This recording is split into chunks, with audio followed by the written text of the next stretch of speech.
Orient is one of the most famous brands in the affordable market. Not to mention that their market in Mexico is huge and has been for quite a long time. They are affordable, they are known for their high quality for their price range, and they're built really well and are virtually indestructible. But there's something that I've noticed a long time ago that I don't quite actually understand. But to be able to explain what's happening with Orient, I think we need to go back quite a few years ago. Many years ago, the most attractive value proposition in the dive watch segment was from Seiko with the SKX. You were able to find this watch for around 200 bucks, 250 maybe, and it was a great watch. Now, Orient, being the little sister brand of Seiko, followed the steps, or at least I thought they did. I thought that Orient was gonna take the place of that value proposition dive watch. Now, the diving series by Orient hardly has any competitors. We could talk about maybe Citizen and maybe some Invicta, but that's it. But now what I think what happened was that Seiko discontinued the SKX, so there was a hole in that market. Then the new Seiko 5s, and I say new because they were launched many years ago, Seiko 5 took the medium part of the market. When first launched, the Seiko 5 were priced at almost 400 bucks, which was a lot. And then the prices managed to go down, and now they are stable prices. But they took the middle part of the market, and then Orient was positioned just below the Seiko 5 line. Because that niche of $300 diver was empty. There was no real proposition there except from Citizen, but come on. So it was empty. And above all of these propositions, we find the Seiko Prospects line, which is a bit higher on the price range. Now, there is a word called cannibalization, which is used on the market. And it basically means that if a brand launches two products in the same price range, one product is gonna eat the other. So maybe this one is going to win, maybe this one is going to win. So for example, if you sell 10 of these, if you launch another similar model, you might be able to sell 5 of these and 5 of these. Now, it could go either way. Now, there's a few options that could happen as well. You could sell 7 of these and 7 of these, and it would be a great success, or you could lose selling and you could sell 3 of these and 3 of these. Now, this, in my opinion, is what's happening with Orient right now. Now, I know it must be working for them, because otherwise, of course, they would stop it and they would not sell a lot of models.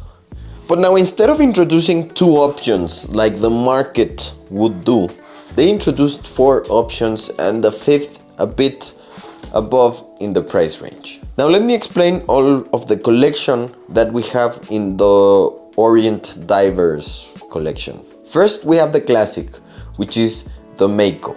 Now we have the Mako 2, which is the second version, which is one of the most popular watches from the brand. It's a basic dive watch with great, well, it's not a dive watch.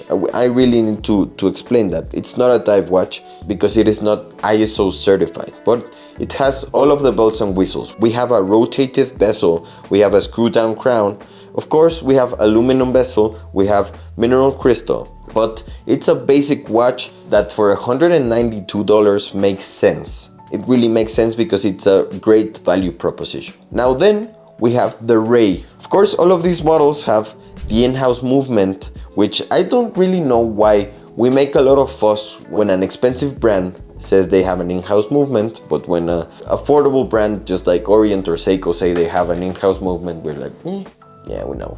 But the only difference that we have between the Ray and the Mako is one hand. They changed the hour hand and they just added a little, that's what they added, just that, and they called it a new model. That makes literally no sense. Okay, so that's the only change that they had. And the Ray we have at a price of $226. So we have a price increase of 30 bucks just for changing the in the hour hand, which makes no sense. Then we have the Kano or whatever you want to call it for $200, which is basically the same as well. Mineral glass, aluminum vessel, screw down crown. We have almost the same thing. It just changes a little bit in style and in size. This one is maybe 2 or 3 millimeters bigger. It's cheaper, it's $200, and it looks kind of like a Tudor Black Bay. But it's the same movement, same everything, just a little bit bigger. And then we have the one that in my opinion is the best diver of Orient, which is the Kamasu. Now it's still almost the same because they all look kind of identical. The only thing that changes is the sapphire crystal. Now this watch is offered with a sapphire crystal, which makes sense. It's an upgrade. So now we get this one for $270, which in my opinion is the best value proposition from Orient. But as you see, the whole line looks alike and they have little to few changes between. And then one step above we have the Triton, which is a popular watch, but if I just put this to the side, you will see the inspiration that went into the Triton. Now the Triton is priced at $340. I apologize if my prices are not quite that correct. The Mexican peso has been varying a lot, so it may vary for where you live. But yeah, we have for $340 we have the Triton, which is a really good value proposition. But you can see that there is a lot of models in a really little gap of money. So in between 190 and 270 we have 4 models. The Triton is another thing, but in that gap of $100 we have 4 different models, which to be honest they don't vary quite a lot. So why would you choose any of these when the Kamasu is, in my opinion, the best value proposition? Now what all of these watches have in common, apart almost everything, is that they are in the same price range. Now I understand to capture the market. You saw that opportunity, you saw that missing dive watch in the 300 or less range. I understand that. I also understand the psychology, and just to put an example, there is a study, a really famous study that says that if you just put this watch for sale, the question inside the customer mind is, should I buy this watch, yes or no? But if you add another option, that question becomes, which one should I buy? So now the question is between which one should I buy instead of yes or no. So that makes the sale percentage much more higher. Just as I said at the beginning, if you sell 10 of these and introduce another model, you might be able to sell 5 or 7, which would be a huge success, or sales could go down. It's almost a coin flip. Now one thing is to be able to give the customer options between 1 and 1. But another is to have 4 watches in the same price range. Now there is also a problem when you add too much options for the customer. They will get confused, they won't understand what's happening, and they will end up not buying as much as they wanted. Now the biggest problem that I see with these watches is that they look alike and there is no real differentiator between all of these. So now what would I do? If I was in charge of Orient, the thing that makes sense to me is to combine all of this collection and just make 2 watches that make sense. Now I would leave the Ray and the Kamasu. It makes sense because the Ray is one of the best selling watches of Orient, is one of the best value propositions, and you could leave the Ray in the lower range part of price.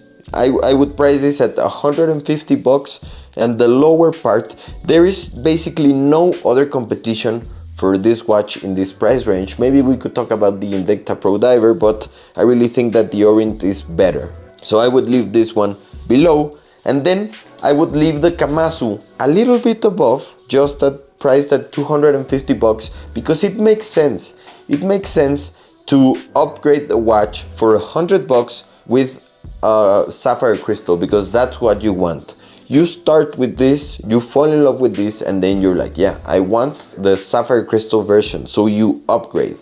Now, I understand that they did this to be bigger, but there is a lot of options. So just scrap this, make the ray in two versions, make a 41mm version, make another 43mm version, there you go, and then you make the Kamasu in a 40mm version and then a 42mm version. So now you have 4 options but only 2 models. So you're reducing the decision making process of the customer. Now my other problem is, and we are gonna leave the Triton here, we're not going to talk about this anymore. The problem that I have with these things is that for a little bit more you can buy a Seiko Prospex, which is a certified dive watch. So for 50, $100 more, you can buy almost any Prospex. And the thing is that the Seiko Prospex divers line makes sense because you have the Samurai, you have the Turtle, you have the Monster, and there you could make a collection of every single Seiko diver or every single Seiko model, and they would all look different. But when you have this, there is no real differentiator between these watches. They all look the same. So it would be just to have the same watch in a different color with just a single different tweak. So it makes no sense to make an Orient collection, while there is a lot of Seiko collectors in the market with different Prospex models. Or if you don't really want a Prospex, you can also, for almost the same price, you can also buy a Seiko 5 GMT, which is a spectacular watch with a GMT automatic movement in-house made by Seiko. And it's a watch that looks amazing, it's really well built, and you just spend a couple of $100 more for a really good watch. Yes, it's missing sapphire crystal, but you understand. Now, I will repeat, this must really work for them, because if it didn't, they wouldn't do it. Now, if I was the head of Orient, I would do this. I think that unifying the collection could bring much more sales to Orient, because it would be easier for the client or for the customer to choose. There is a lot of options, a lot of different colors. So I think the client gets flustered with a lot of options, and that's what I would do. Now, I know it probably works, but what do you think?